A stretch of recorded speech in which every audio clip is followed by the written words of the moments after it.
Hello, everyone. How's everyone doing this afternoon? Making it all right? I know I'm the second to last talk. I'm going to try to keep this lively. And we're going to talk about the super exciting topic of, is your kernel being honest? Understanding and measuring low-level bottlenecks. Ready? Let's get started. So I have some news for you. There's really no other way to say it. Probably best if you sit down. And it's kind of heavy. Your kernel has not been fully honest with you. It shocked me to at first. Or your user space processes for that matter, just everyone. And it's not been honest about a few things. It says it gives you memory when you ask for it, but it's not really what you think. It says it can't get your work done any faster, but it could.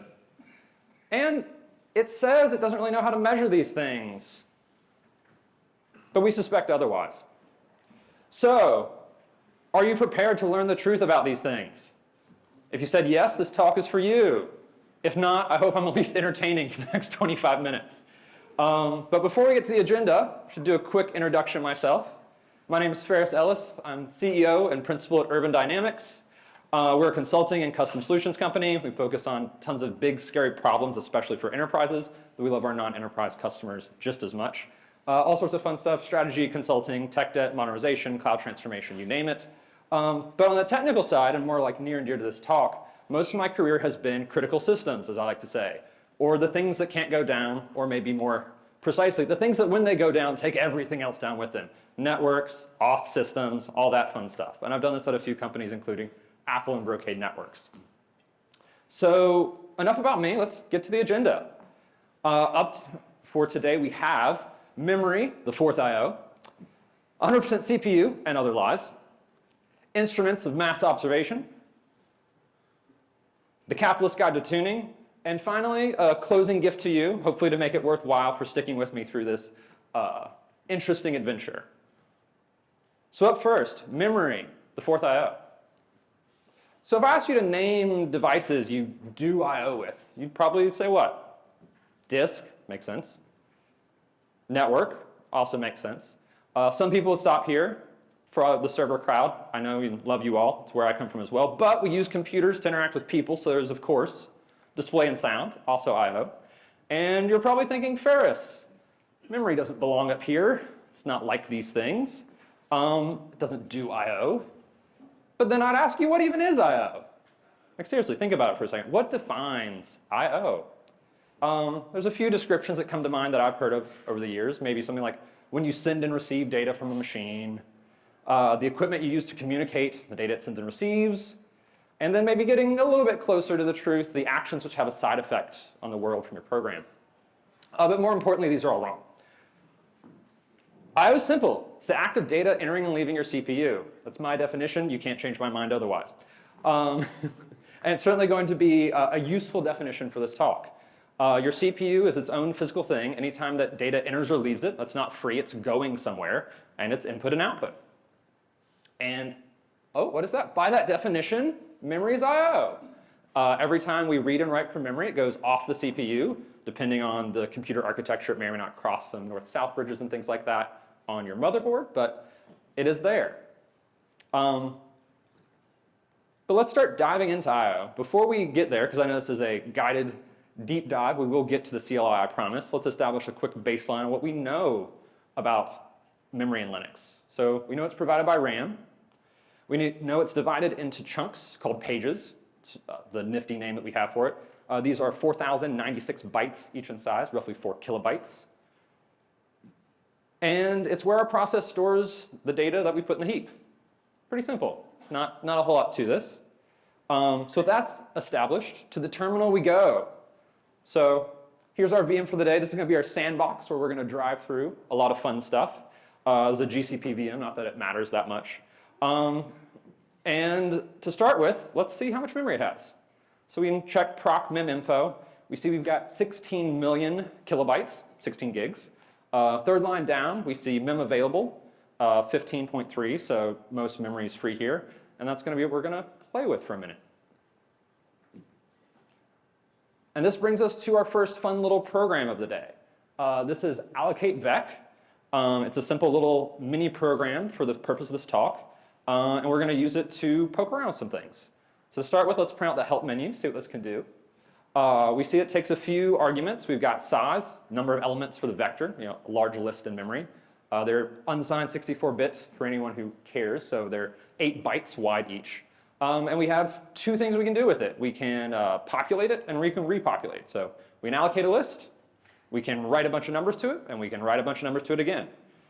Seems simple, but you may be surprised what all we can uncover with just this.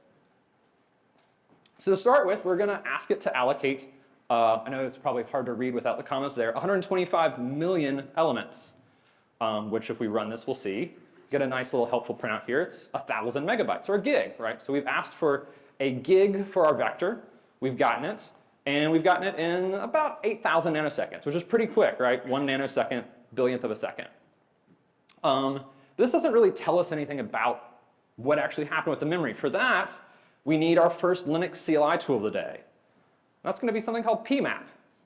So show of hands, pmap familiarity? A few? Okay, okay.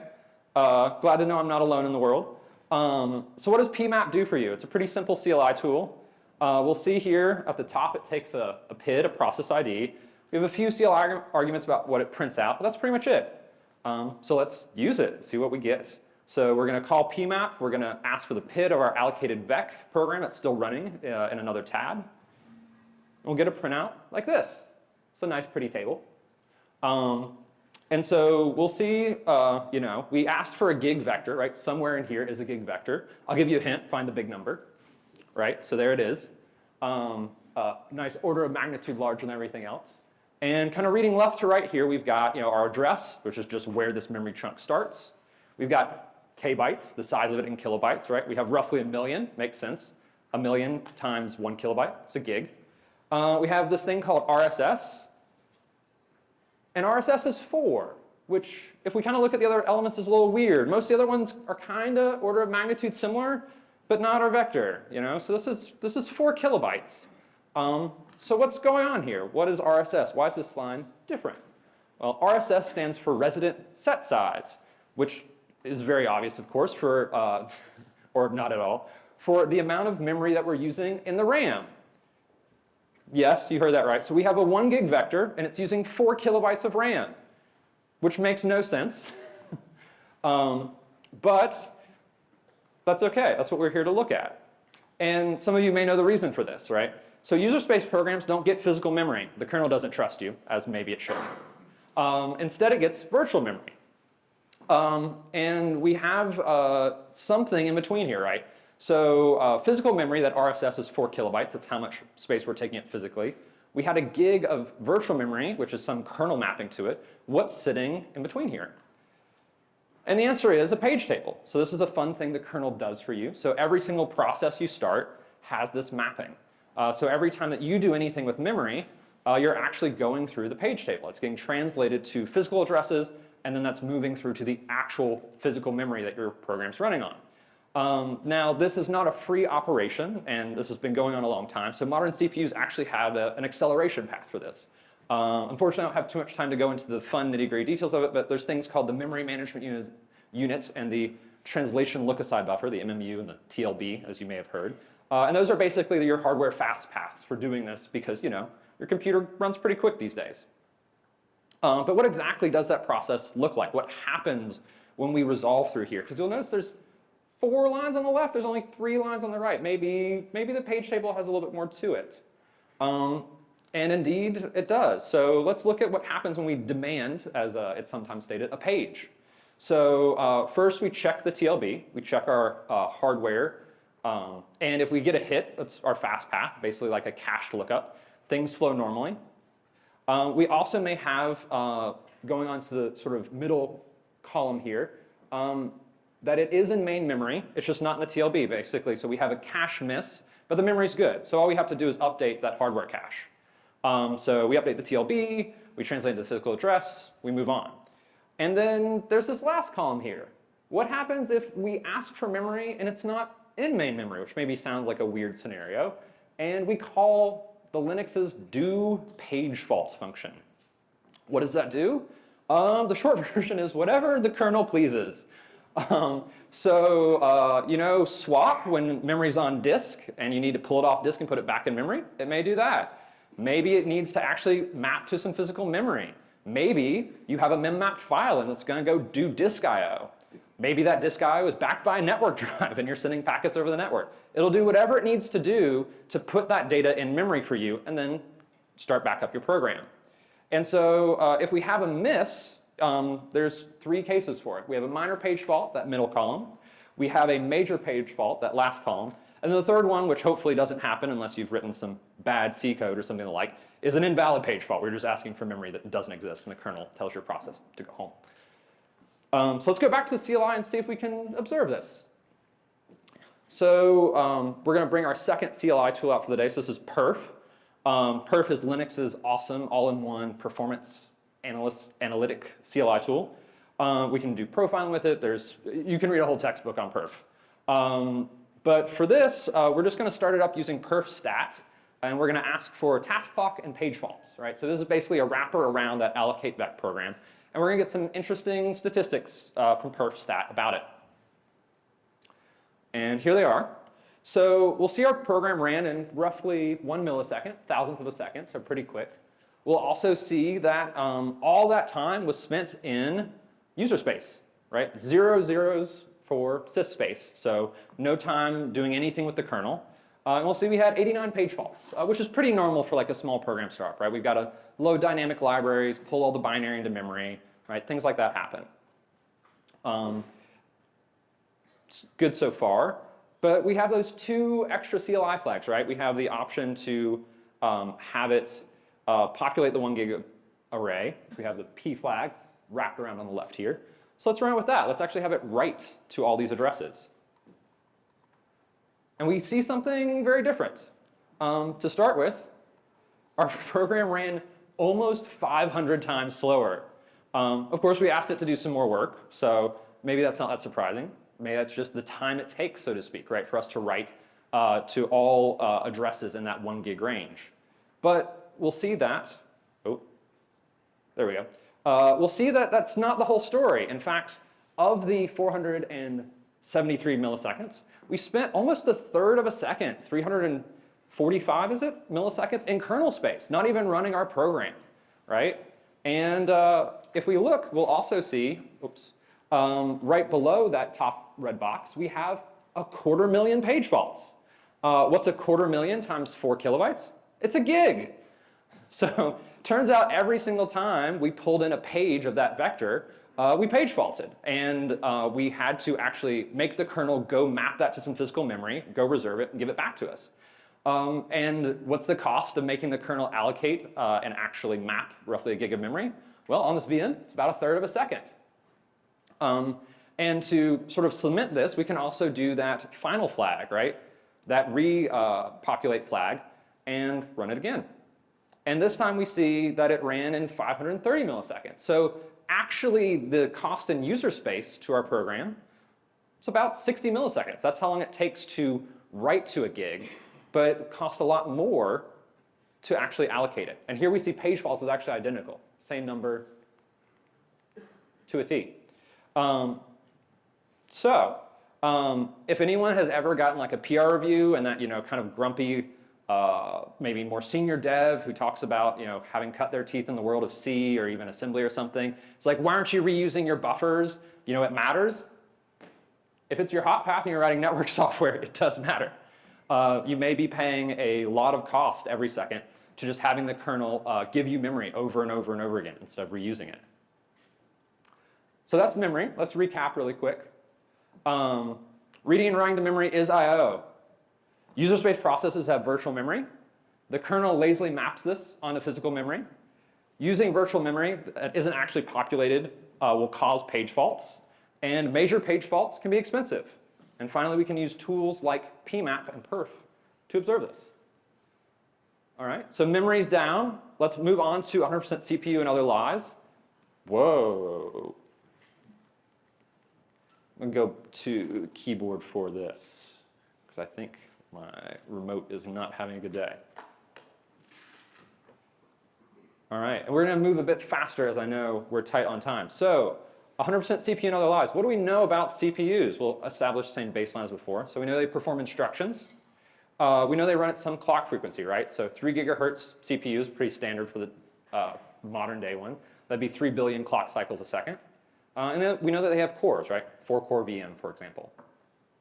And if I asked you, how do we measure CPU performance? This is maybe a little bit more accessible or normal than measuring memory, right? You're like, oh, well, of course, we'll look at CPU utilization. If you're, SSH'd into somewhere on a terminal, you're probably going to reach for top or htop to go look at that. And top and htop are pretty easy to read, right? Like here's your CPU not doing anything, 0%, and here's your CPU doing as much as it can do. Depending on the type of workload you run, this is either what you want or the reason you got woken up at 2 in the morning. But this kind of begs a new question, right? 100% CPU, like what is 100% CPU, right? You don't drive 100% miles per hour. Your database doesn't do like 100% databasing, right? So anytime we see a percentage, it's a fraction. It's a measurement over a maximum. If you have a 1 gig internet connection and you're pulling down 10 megabytes or megabits, per second, it's 1%, 100 would be 10%, et cetera. So percent CPU, what's the measurement? What's the maximum? Now for this, we can consult the true oracle of all knowledge on matters such as this, man pages. And indeed, we do have a nice man page entry from top that tells us exactly what it's measuring for this. So it's the task's share of elapsed CPU time expressed as a percentage of total CPU time. Pretty simple. So there's our answer. Or if we wanted to translate it a little bit more into like units, so to speak, for the CPU, instead of time, we could say cycles, right? So if our task, was 1,000 CPU cycles over 10,000 CPU cycles, it'd be using 10% of the CPU during that time period. Pretty simple math. But of course, it seems maybe a little too simple. So one thing that's often lost in the world of CPUs is utilization does not equal efficiency, right? You can utilize an hour to do something. Doesn't mean that you were particularly productive at doing it. So how do we measure efficiency, right? If top's our go-to tool and it tells us utilization, do we have something that tells us that? And maybe before we even get to that, what would the unit be? What's the unit for efficiency of work done for a CPU? I'll posit for this talk, right, that it's instructions per unit time, right? Our program's instructions, time passes, right? If we could do twice as many instructions every second, we'd get our work done twice as fast, right? This is the actual idea of productivity for compute.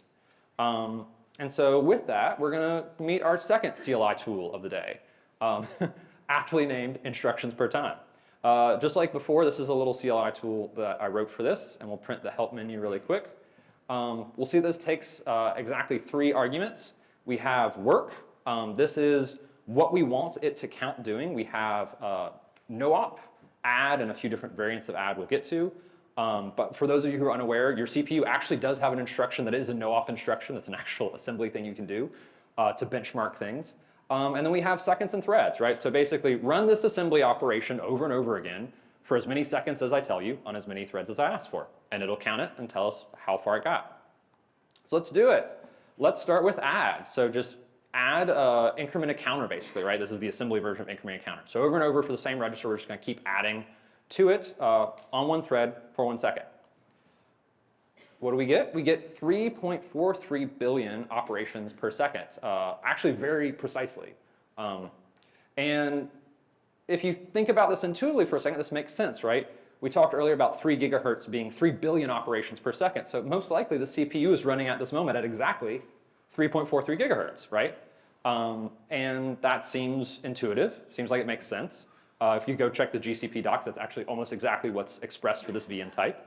And so let's double check this really quick, make sure nothing weird's happening. So we're going to do the same thing with no-op and see that they match up, which of course they don't. So yeah, no-op does 41 billion operations per second. Same amount of time, same thread count, 1 and 1. What's going on here? So there's a few conclusions we can come to. One is that our CPU has magically turboed to 41 gigahertz per second. For everyone who's an enthusiast gamer out there, turboing's awesome. I don't think anyone on Earth has managed to reach 41 gigahertz per second without their CPU just catching fire. So that's probably not what's happening. Instead, if we did a quick bit of math and we divide 41 by 3.4, we'd see it's pretty much a perfect multiple 12. So if we assume that maybe our clock cycle didn't magically change, we could assume that somehow we're doing 12 instructions every clock cycle. How's this happening? How are we doing 12 instructions per clock cycle? And you may or may not know the answer to this. It's a magic answer. It's called pipelining. Obvious, right? So instruction pipelining, often shortened to just pipelining, is a modern CPU design technique to maximize the efficiency of your CPU. Basically, the instructions that your CPU does get broken down into a smaller series of steps, and it tries to cram as many of them through as it can. It looks to parallelize, so to speak. Where we're used to parallelizing at like big workload levels, this is at the instruction level, down in the silicon.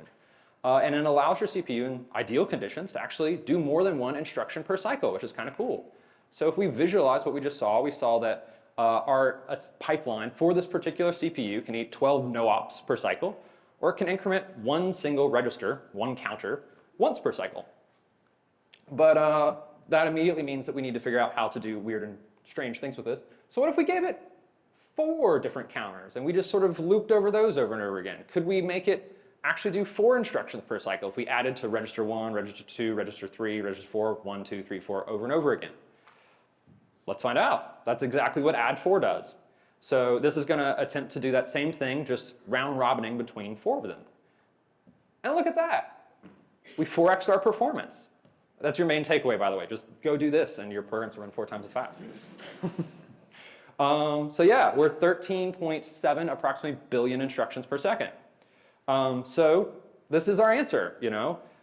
Instructions per unit time, that's how we measure the efficiency of work done. And this is often called IPC, instructions per cycle. And perf can actually measure this. It's a little hard on VMs. It does require bare metal counter access, but it is a cool thing perf can do. And with that, I sadly have to move on because they wouldn't give me a 2-hour speaking slot. So what do we learn about CPUs? We learned top tells us CPU utilization. Instructions per cycle, IPC, tells us efficiency, I think the more useful thing. Your CPU can do many instructions per cycle thanks to pipelining. And importantly, this is architecture and chip specific, right? What I got on this VM is going to be different on a different cloud provider, different on a different VM type, right? This is a silicon layer consideration. So with that, we have CPUs and other lies out of the way, onto instruments of mass observation. All right. So you may be thinking, this is great and everything, but to make use of all this, what exactly should I be measuring? And how do I measure it? Fair question. So let's go through it. What exactly should you be measuring for your processes? From simplest to most complex. Number one, before we even get to the low-level stuff, you should have application performance metrics, you know, throughput, latency, whatever is the thing that is the business level of success. You can talk about improving instructions per cycle or your memory page faults or whatever, but if that doesn't actually translate into you know, serving video faster, handling packets better, processing data better, probably doesn't matter. So if you don't have this, do this first. If you do have that, great, then we can start playing with this stuff and seeing what the output is. So first would be CPU performance counters. This is things like time and kernel space, instructions per cycle. From there we have memory performance counters, right? So these are things like page faults, L3 cache misses. We sadly didn't get to touch on L3 cache misses, but similar idea to page faults, right? A cache that's out, and if we thrash it or do bad things with it, we end up paying a lot of time on the cache, not a lot of time doing what we want to do. And then from there, we can expand out into other things that have latency and throughput considerations, right? If we're doing a lot of networking, we can look at similar things with network. If we're doing a lot of disk, we can look at similar counters with disk. And then finally, if you're getting really fancy, you can do process stack sampling. So I don't know if anyone here has heard of flame graphs. There's been good talks at Monitorama in the past on this. But this actually starts to offer a visualization. You can see in the corner is a small one I took from one of the programs of exactly what functions, exactly what is taking up these amounts of time, how these stack on each other, getting a much more detailed multi-dimensional breakdown of these time allocations. For how do you measure it? To start with, kind of same as before, instrument your application for performance metrics, right? OpenTelemetry has been talked about today. Great option for that. From there, we've got the CLI tools we looked at. I think perf's definitely number one on that list. You know, we have perf stat, perf record. You can also do perf trace. However, be careful with perf trace. It has a non-trivial cost. The first two are counter-based, so generally low overhead.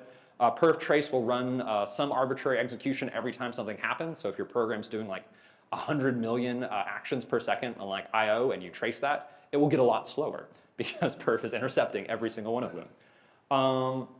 And then from there, something near and dear to me is eBPF, right? So I don't know if people have heard about eBPF. Cool way that you can basically write custom programs that intercept these things in the kernel, do exactly what you want. So if you're like, man, I really like what perf's giving me, but I wish I could correlate that with some process IDs or limit that to a C group or count different things in different places and do complex computation with them. eBPF will let you do that. There's a few different ways to get started with eBPF. There's the BCC project, which is definitely the nice way to get started with it. Using BCC in production's not exactly recommended. It requires you having a compiler toolchain installed on the target. InfoSec may not be happy with you installing a compiler toolchain on every single one of your production hosts. And so a lot of times you'll be writing a custom program, so to speak, if you actually want to run this in prod. And with that, I hope that answers instruments of mass observation. On to the one that I got the most questions about in preparing this talk, the capitalist guide to tuning. So now that we know what to measure and how to measure it, when should I measure these things? And what do I do with the findings, right? We haven't even gotten to that part yet.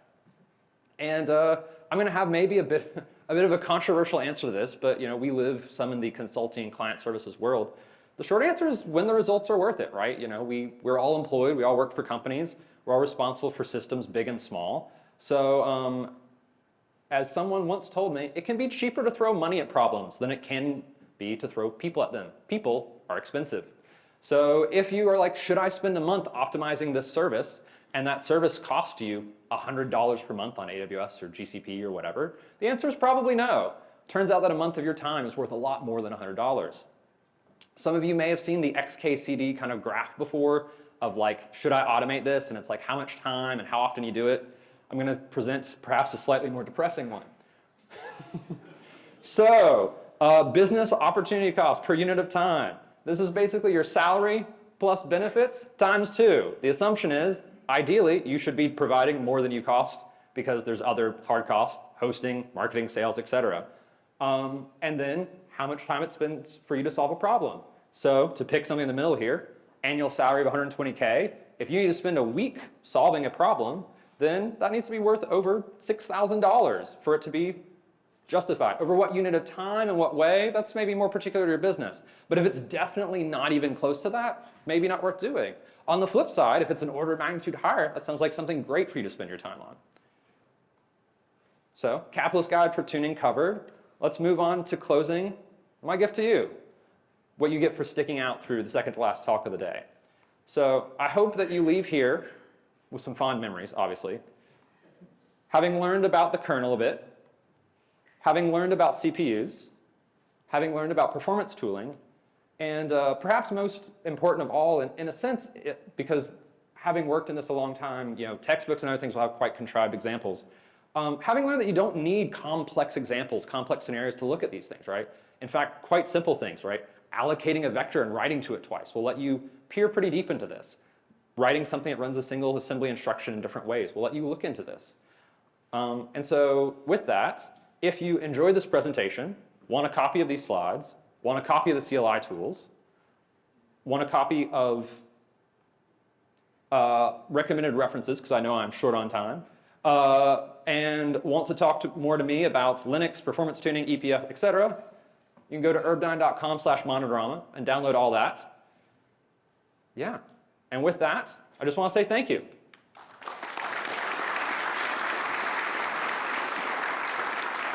All right, fantastic. We've got time for one or two questions. Any questions out there? I know, it's getting towards the end. Top row, I always miss you folks up there. Yeah, we got one right up the top. Sure. I guess I have one question and a bonus question. The first question is, as you talked about the difference between like EPM data and then these lower level sort of performance tuning tools, I'm wondering, do you have recommendations about how to bridge the gap? Like how do you go from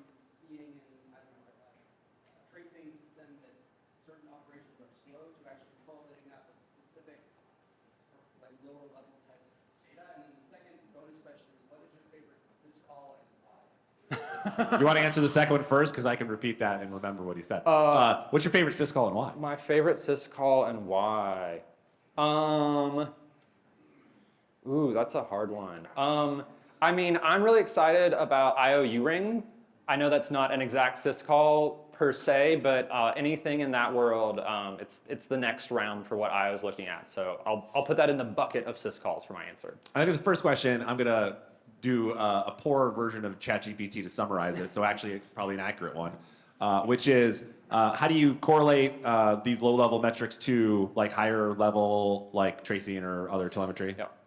Yeah, so two parts to that. One would be some of these things are going to be kind of like bucket level. Others are going to be really granular, right? So having a lot of page faults doesn't tell you why the page faults are happening, right? Could be for a lot of reasons, but that's a sort of high-level bucket indicator worth looking at.